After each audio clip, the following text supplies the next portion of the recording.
ನಮಸ್ಕಾರ ವೀಕ್ಷಕರೇ, ಶ್ರೀಗರಿ ವಾರ್ತೆಗರಿಗೆ ಸ್ವಾಗತ. ನಾನು ನಿಮ್ಮ ಗ್ರಹೇಶ್ವರ ಗಾರ್ಡಿಗೇಂದ್ರ. ದಿನಾಂಕ ಜೂನ್ 18, 2026ರಂದು ಪ್ರಧಾನಮಂತ್ರಿ ವಿಕಸಿತ್ ಭಾರತ ರೋಜ್ಗಾರ್ ಯೋಜನೆಯ ಫಲಾನುಭವಿಗಳಿಗೆ ಪ್ರೋತ್ಸಾಹಧನ ಬಿಡುಗಡೆ ಸಮಾರಂಭವನ್ನು ಮೈಸೂರಿನ ಪ್ರಾದೇಶಿಕ ಕಚೇರಿಯ ನೌಕರ ಭವಿಷ್ಯ ನಿಧಿ ಸಂಘಟನೆ ವತಿಯಿಂದ ಆಯೋಜಿಸಲಾಗಿದೆ ಎಂದು ಕಾರ್ಮಿಕರ ಭವಿಷ್ಯ ನಿಧಿ ಸಂಘಟನೆಯ ಕ್ಷೇತ್ರೀಯ ಆಯುಕ್ತ ಷಡಕ್ಷರ ರೆಡ್ಡಿ ಪತ್ರಿಕಾಗೋಷ್ಠಿಯಲ್ಲಿ ತಿಳಿಸಿದರು.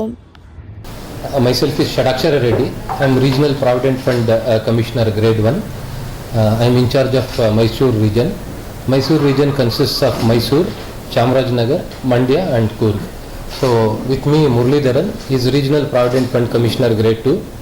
He is heading right now Madikeri, Coorg district.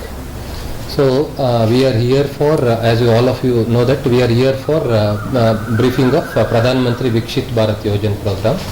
So actually Pradhan Mantri Viksit Bharat Yojan program launched by Government of India on 1st August 2015 and which will be there for 2 years up to 31st July 2027.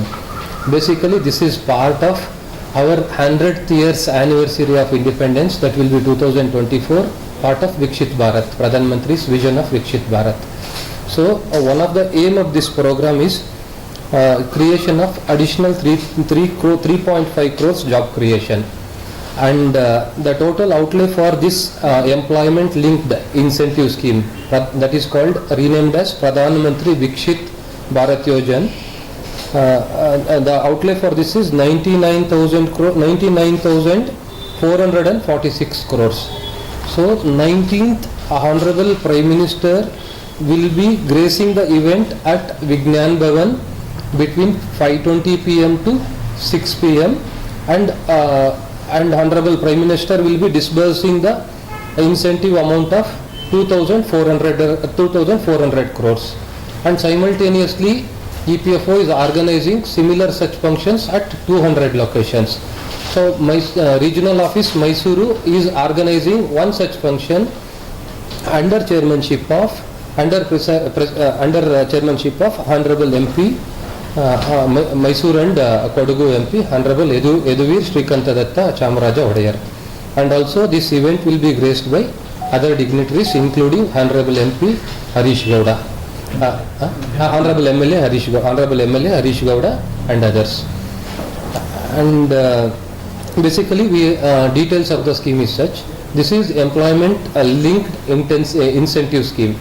Under this scheme, each and every employee for each and every employee who joins after 1st August 2015 will get 15,000 rupees, a maximum of 15,000 rupees per year as an incentive. This employment means new employee, new employee who joins an organization which is eligible for getting this benefits under PMVBRY. He will get maximum of 15,000 rupees per month. Per year, 15,000 rupees per year maximum of this thing. And also employer, the establishment which generates additional employment, that is new employment, at least two or more employees for the establishments which is engaging 50 employees. The establishments which is engaging more than 50 employees should generate at least 5 or more employees. Then that establishment will be eligible for getting this benefit. And the establishment will get for additional new employment maximum of 3,000 rupees per month. These incentives will be released once in 6 months, and this is through DBT, direct benefit transfer mode. The aim of this program is employment generation, formalization of the workforce and financial literacy, because in this there is a small financial literacy module will be there. Every employee who is eligible for this scheme has to complete that module of financial literacy, then he will be eligible for second round of benefits. Sir, from our center, so we have around from Mysore around 3,351 establishment are eligible for this, and total registrations from the Mysore region, entire region, is 6,48,593 employees got benefit out of this.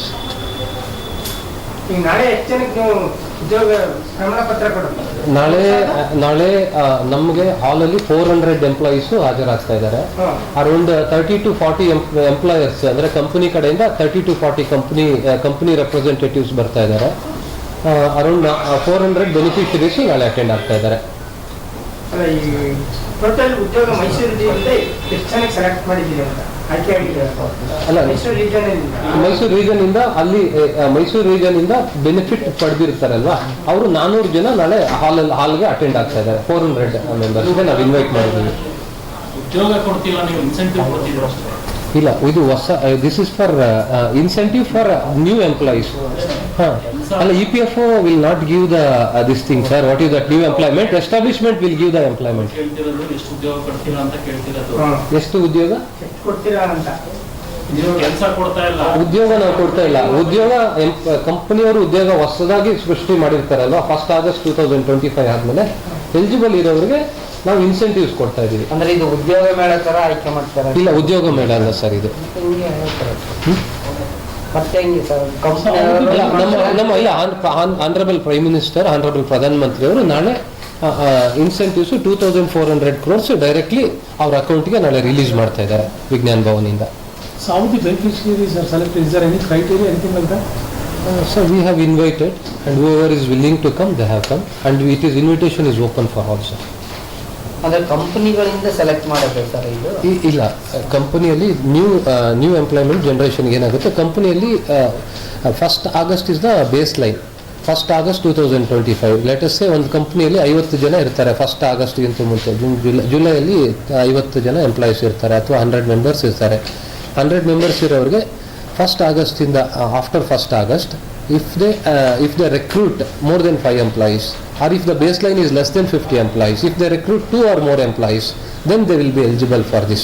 Idರಲ್ಲಿ formalization, why it is incentive for a formalization andre minimum that employee should stay in that organization for 6 months, then he will be eligible for getting that benefits, and which leads to formalization of a workforce. Because of this additional incentive, and the employee also will be sticking in one place. Sir, ಇದು ಕಳೆದ budget ಅಲ್ಲಿ ಘೋಷಣೆ ಮಾಡಿದ scheme ಅಂತ scheme ಹೌದು sir. ಈಗ over all ಆಯ್ತು, ಈಗ ನಿಮಗೆ ಎಷ್ಟು ಜನ ಈಗ ಜಿಲ್ಲಾವಾರು ಹೇಳಿದ್ರು? ಅಲ್ಲ, ಜಿಲ್ಲಾವಾರಿ ನನ್ನ ಹತ್ರ ಸದ್ಯಕ್ಕೆ ಡೇಟಾ ಇಲ್ಲ. ನಮ್ಮ Mysuru as A region, entire region ಇದೆ. ನಮ್ಮ ಮೈಸೂರು ರೀಜನ್ ಇಂದ 6,48,953 ಇದೆ. It's eligible. They are eligible. Eligible first time employees. No, they are registered under this scheme. 6 lakh sir? 6,48,593 employees. This is old data, sir. This is latest data. Okay. And 3,351 establishments ಇದೆ sir. ಈಗ ಅಷ್ಟು ನಾವು 6,48,00,000 ಮಂದಿಗೂ ಸಿಗುತ್ತೆ.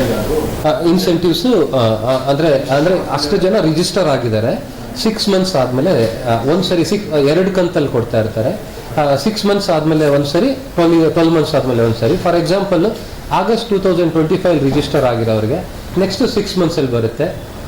September 25 register ಆಗಿರೋರಿಗೆ next cycle ಅಲ್ಲಿ, next month ಅಲ್ಲಿ ಬರುತ್ತೆ.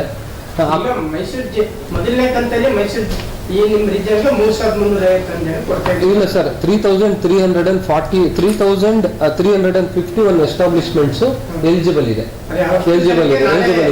Mysuru so ಅದರಲ್ಲಿ ಈ ಕಂತಲ್ಲಿ ಯಾರಿಗೆ ಬರುತ್ತೆ ಅವರಿಗೆ ಡಿಸ್ಟ್ರಿಬ್ಯೂಷನ್ ಆಗುತ್ತೆ ಎಷ್ಟು ಜನಕ್ಕೆ ಸರ್. ನಾಳೆ ನಮ್ಮ ಇದರಲ್ಲಿ 400 ಜನ ಕೊಡ್ತಾರ? 3,300? ಇಲ್ಲ 400 ಜನ ಅಟೆಂಡ್ ಆಗ್ತಾ ಇದ್ದಾರೆ.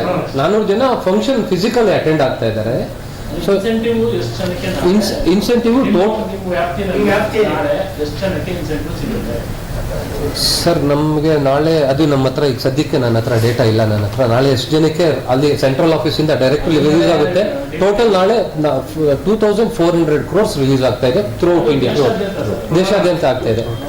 ದೇಶಾದ್ಯಂತ ಅದು ನಾನು ನಿಮಗೆ ಸ್ವಲ್ಪ ಎಷ್ಟು ಕೊಟ್ಟಿ ಸರ್? ಅದರಲ್ಲಿ ಶೇರ್ ನಿಮ್ಗೆ ಕೊಟ್ಟು ನಿಮ್ಮ ರೀಜನ್ಗೆ ಎಷ್ಟು ಇದು? ನಮಗೆ ಪಾರ್ಟಿ ಇನ್ಸೆಂಟಿವ್ ಆಗಸ್ಟ್ ಸೈಕಲ್ ನಾಳೆ 40 ಇಲ್ಲಿದೆ 41 lakhs. ಅಂದರೆ ಸ್ವಲ್ಪ ಜಾಸ್ತಿ ಆಗಿರುತ್ತೆ, ನಿನ್ನೆವರೆಗೂ ಜಾಸ್ತಿ ಬಂದಿರುತ್ತೆ. ಕೆಲವರೆಲ್ಲ KYC ಎಲ್ಲ ಮಾಡಿರ್ತಾರೆ. ನನ್ನ ಹತ್ರ ಇರೋದು ಲಾಸ್ಟ್ ವೀಕಿನ ಡೇಟಾ ಇದೆ. ಲಾಸ್ಟ್ ವೀಕಿನ ಡೇಟಾ ನಾನು ಕೊಡ್ತೀನಿ. ಸೊ ನಮ್ಮ ರೀಜನಿಂದ ಎಂಪ್ಲಾಯೀಸ್ಗೆ 41,02,327 rupees. ಆ್ಯಂಡ್ ಎಂಪ್ಲಾಯರ್ಸ್ಗೆ ಎಷ್ಟು ಜನ ಎಂಪ್ಲಾಯರ್ಸ್ ಸರ್? ಎಂಪ್ಲಾಯರ್ಸ್ ಎಷ್ಟು ಜನ ಸರ್? ಇದರಲ್ಲಿ ಟೋಟಲ್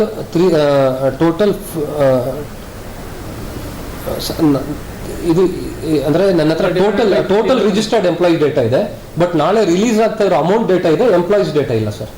ಅದ್ರ ಜೊತೆಗೆ ಇದು ಬಿಟ್ಟರೆ ನಮಗೆ ಓಕೆ, ಅದ್ರ ಜೊತೆಗೆ ಪ್ರೋಗ್ರಾಮ್ ಟೈಮ್ ಆದ್ರೂ ನೀವು ಬೈಫರ್ಕೇಷನ್ ಕೊಡ್ತೀನಿ ಸರ್, ಹೇಳಿ ಯಾಕಂದ್ರೆ ಪಾರ್ಟ್ ಬಿ ಎಂಪ್ಲಾಯರ್ಸ್ಗೆ ಅರೌಂಡ್ 4,38,11,716 rupees ಹೋಗ್ತದೆ. ಯಾಕಂದ್ರೆ ಪ್ರೈಮ್ ಮಿನಿಸ್ಟರ್ ನಿಮಗೆ ಲಾಂಚ್ ಮಾಡಿದ್ರು ಕೂಡ ರೀಜನಲ್ ಪೇಪರ್ಗಳಲ್ಲಿ, ಲೋಕಲ್ ಪೇಪರ್ಗಳಲ್ಲಿ ನೀವೇನೇ ಮಾಡಿದ್ರು ಈ ಭಾಗದ ಮಾಹಿತಿಗಳು ಇರ್ಬೇಕು ನಿಮ್ಮ ಹತ್ರ.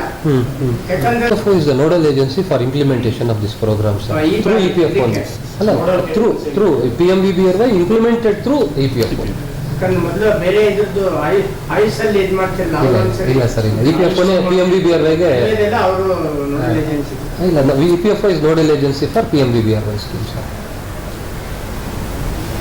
So we are the implementing agency of government of India. ಅಲ್ಲಿ ಯಾಕೆ ನೀವು ವಿದ್ಯಾವರ್ಧಕ ಇಂಜಿನಿಯರಿಂಗ್ ಕಾಲೇಜ್ ಯಾಕೆ ಆಯ್ಕೆ ಮಾಡಿದ್ರಿ? ಸರ್, ವಿದ್ಯಾವರ್ಧಕ ಇಂಜಿನಿಯರಿಂಗ್ ಕಾಲೇಜ್ ಯಾಕೆ ಆಯ್ಕೆ ಮಾಡಿದೀವಿ ಅಂತ, it will be convenient for everybody and rupees. And total number of establishments tomorrow will be benefited out of this. Tomorrow release to the establishment is 277, and number of employees who are getting is 700 employees. That's it, the Mysore region. ಮತ್ತೆ ಮುಂದಿನ ವಾರ್ತೆಗರಿಯಲ್ಲಿ ಭೇಟಿಯಾಗೋಣ. ಶ್ರೀಗರಿ, ನಿಮ್ಮ ಮನದಾಳದ ಗರಿ. ನಮಸ್ಕಾರ.